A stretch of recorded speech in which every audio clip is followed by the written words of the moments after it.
Welcome back to Dead to the Co. This is Chris, This is Ian.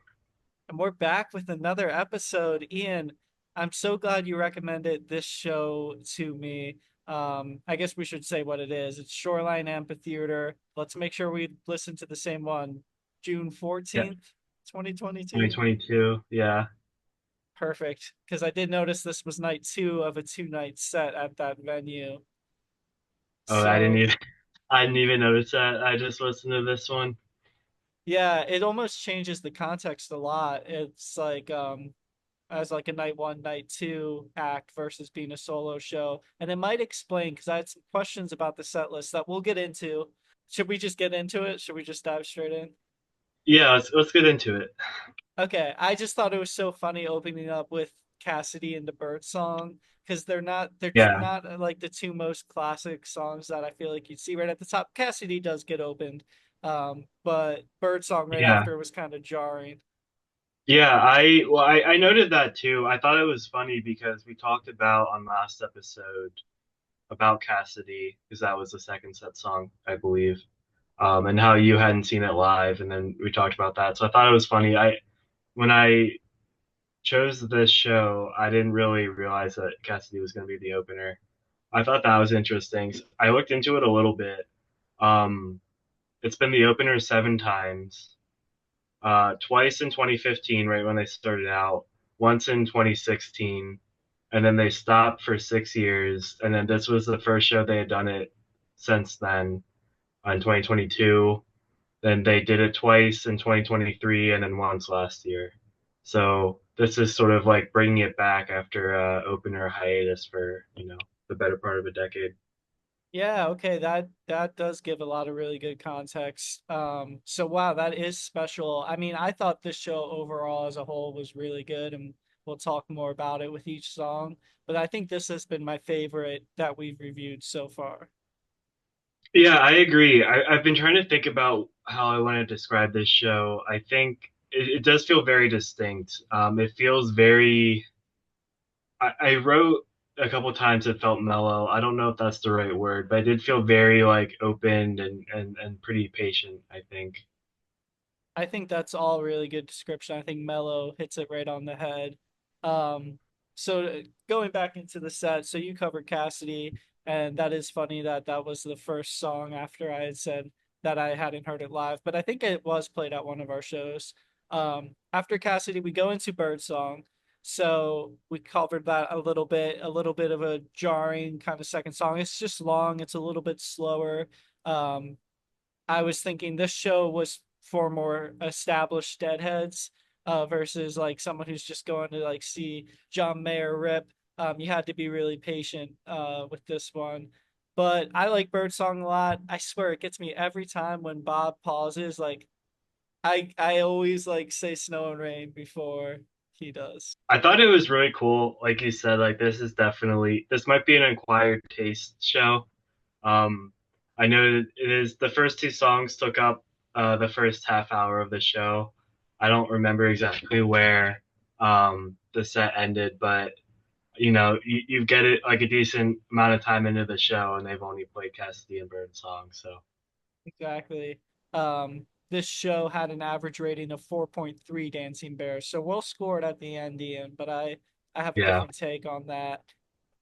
yeah, I'm interested to see like where it ranks like in the ranking of all shows.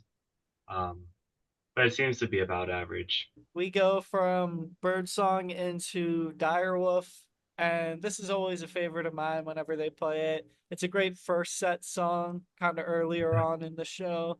And yeah, just a really good, upbeat, fun, kind of boppy song. Yeah, I mean, I think this is always it's one of my favorite songs, like obviously a folky song. Was played like I think it was the second song the first show we went to together. Um, I think that was Bertha and Direwolf. Um, I thought the speed up was very interesting, and this kind of like starts a run of songs that were a little shorter. Obviously, coming out of the two double-digit minute songs back to back, we have a run of songs that were played pretty short. I did like the transition from Birdsong into Direwolf, kind of like slowly fading out of Birdsong and then jumping into that intro riff and Direwolf. I thought was pretty cool. I think that's part of one of the things I noticed about this show is like the transitions between the songs were very interesting. Yeah, I did catch a little bit of that as well. But that was really good insight into the transition between Birdsong and Direwolf because I didn't catch that. Yeah, and then anyway, so we go into Direwolf into When I Paint My Masterpiece. Yeah, I mean it's one of my favorite songs of all time. I think like I don't know like what the qualifier for that is. Um, I love the lyrics. I mean, to me, it's just like a quintessential Bob Dylan song. The lyrics have like their own sort of life to them. I don't know if I really vibed with Bob's version. This seemed to be like the lyrics how they flow seemed like out of sync to his enunciation of the words. So it was funny to see him kind of like the intro to Truckin' where he like obviously is like not comfortable with the pace and is trying to like hit like each line. I thought it was funny. But yeah, like I mean this song's a staple of Grateful Dead and I hope Dead and Co plays it more. Yeah, it's been played 12 times. This was the only time on this show, on this tour that it was played. So yeah, I would like to see them play more as well. Because I did enjoy it, but I get what you're saying, and it wasn't my favorite moment of the night, nor my favorite Bob song of the night, which we'll get to. I had one a little bit later on that really vibe with. So yeah, we go into Masterpiece and into Tennessee Jed. This was a song that's very similar to Direwolf. Um, to me. I think just in terms of vibe. I think this is sort of continuing in this run of songs that are like faster paced and a little shorter compared to the intro. Um, yeah, this seemed pretty standard to me. I think.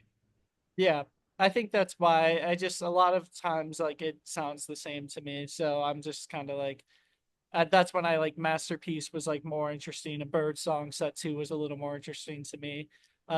Here Comes Sunshine is next. I thought Here Comes Sunshine it was an interesting placement. I feel like it's a good set opener. I really like it then. Um, but I thought it was pretty good. Yeah, yeah, it was interesting. I forgot until you said this where the set break was.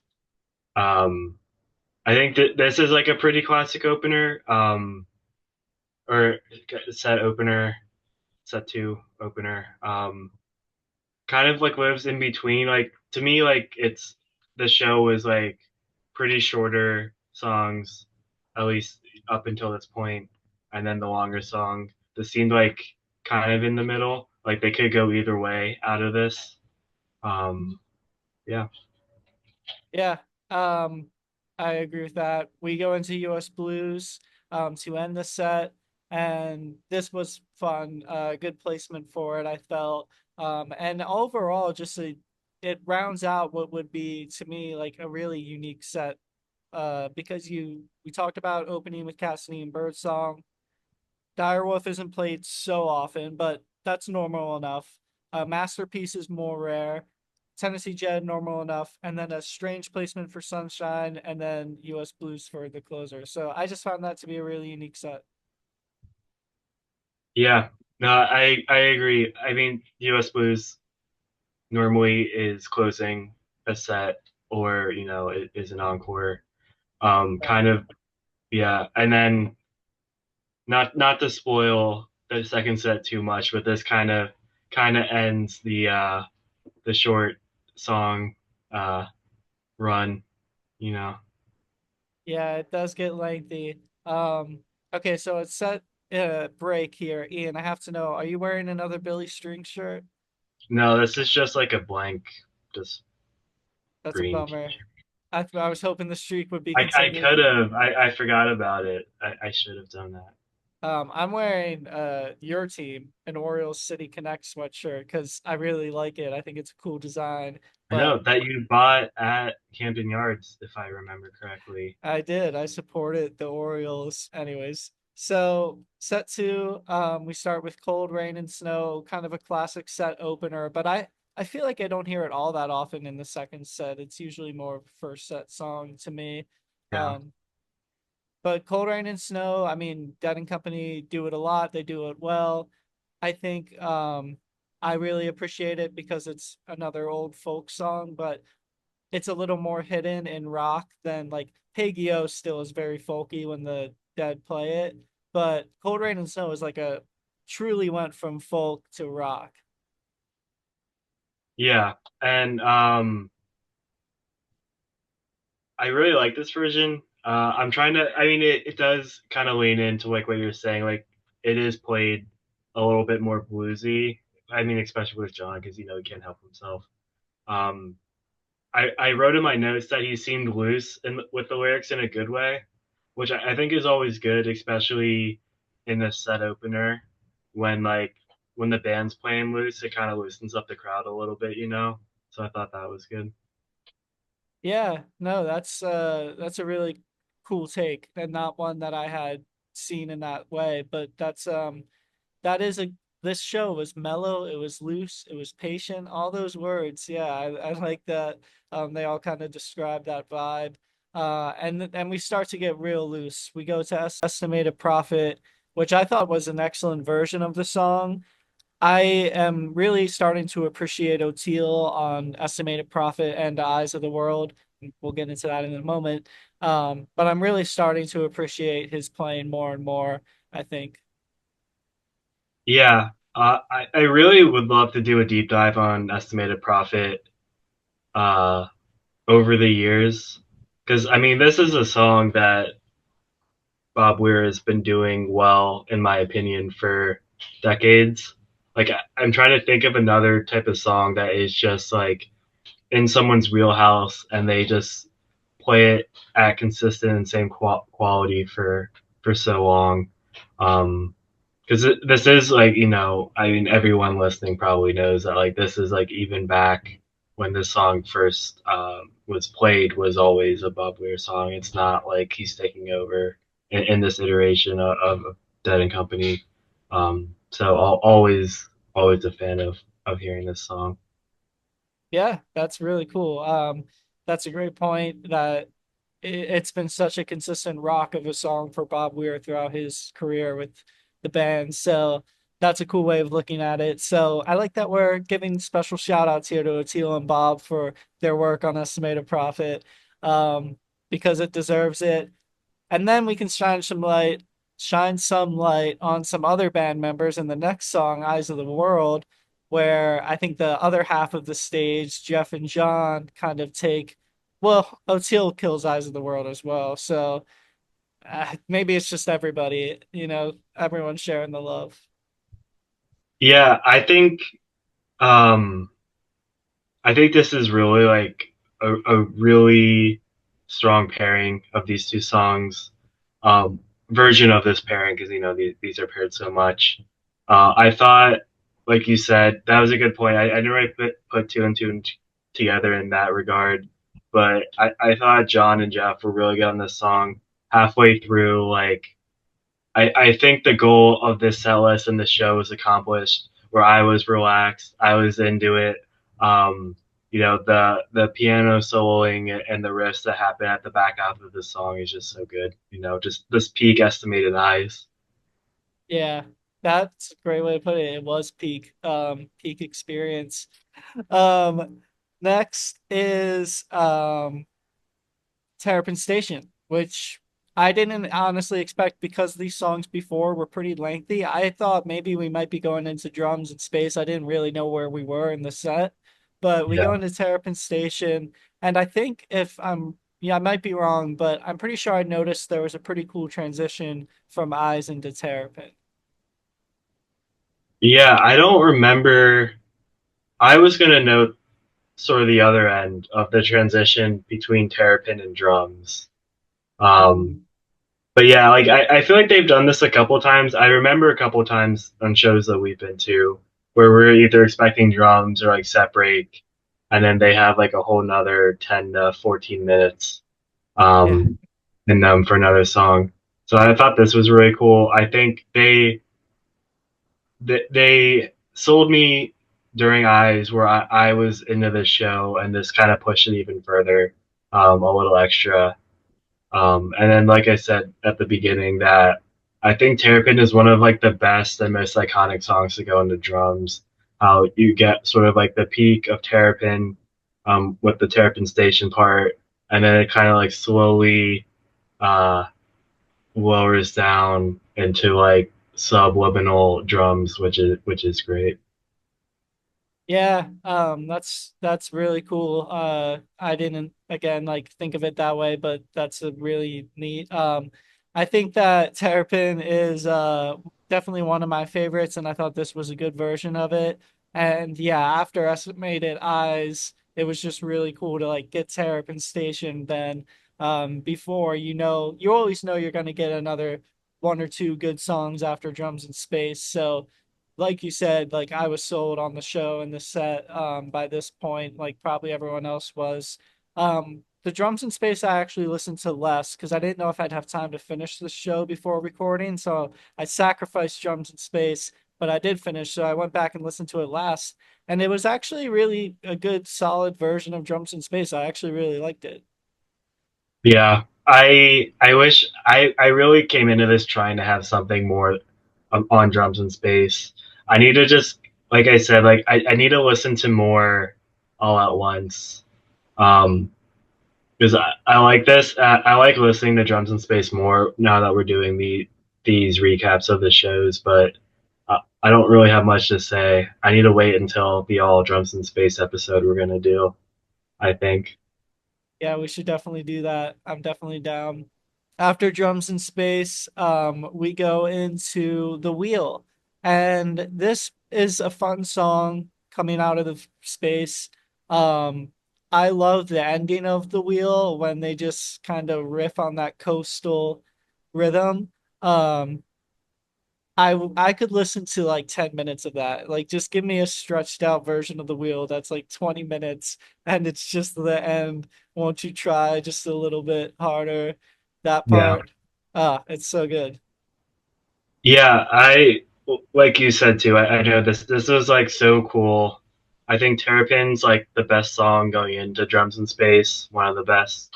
And then The Wheel is one of the best coming out, sort of like for the same reason. Like the build up at the beginning is such where it just comes out of space so well. I think um, this is a great song. It's on a lot of the Grateful Dead recordings I listen to a lot. Um, so yeah, like kind of bookending each side of Jumps in Space with these two songs, I thought was really cool. Yeah, that's a cool look at it. And yeah, I really enjoyed it and I wish that I don't know if I've actually seen The Wheel live. I think that one I actually have not seen live because it hasn't been played at any of the shows we've been at, right?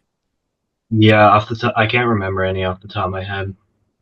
Yeah, not that I'm aware of.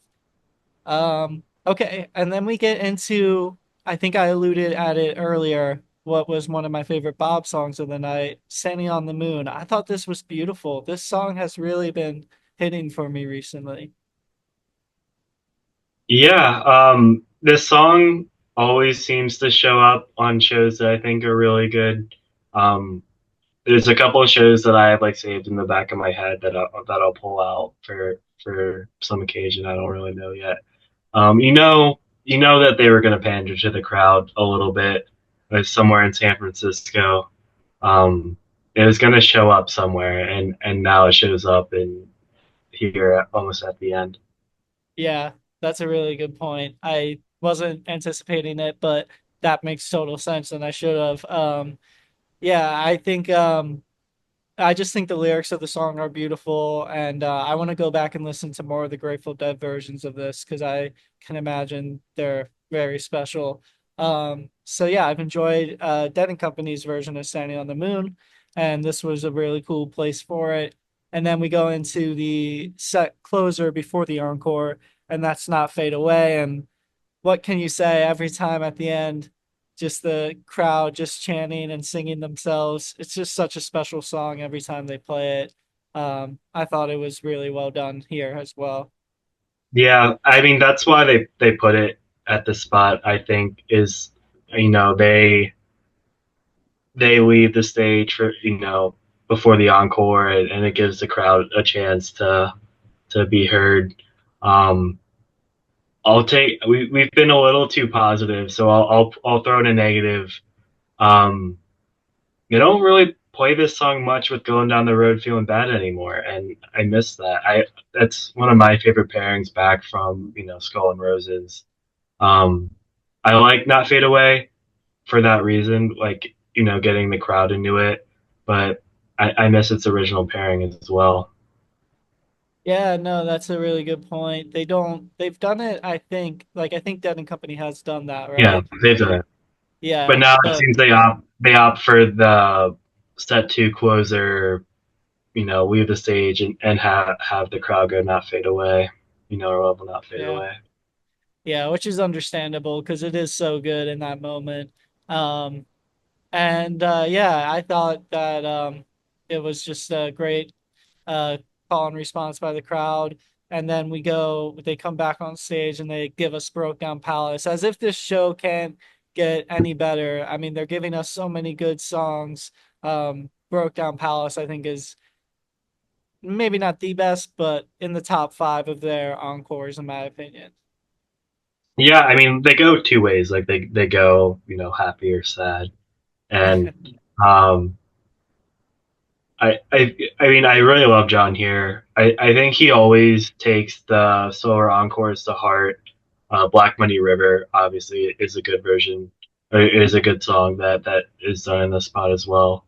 You can tell this song means a lot to him. You can tell that he knows sort of the moment of the solar encore, and he really steps into it. Yeah, he does. That's a really good point. I do pair up this song a lot with Black Muddy River in my head. And yeah, he definitely is special on this song. And it's nice because Bob gets to sing a little bit too on it. And that's always fun when they can share a song. So yeah, overall, just good vibes, good song, good way to end the show. Kind of bittersweet as you're leaving. But I mean, overall, I would say that this show in my opinion, deserves five dancing bears, however, whatever that means. Yeah, we're gonna have to come up with our rating system. I think this is a very good show. I would put it like probably a tier below the best shows. Um, but I think the show is also very distinct. I think we've done like a good run. Like the City Field show we did, I thought was very good, kind of on par with this one. Um, but they're very distinct shows, and I feel like this one, um, that's where a lot of the good points from this one come is being, you know, uh, feeling like a very unique show. Is there anything we forgot to mention? I don't want to end this too abruptly. Anything forgot to mention about the show? No, I think we're good. Join us next time on Dead to the Co. Cool.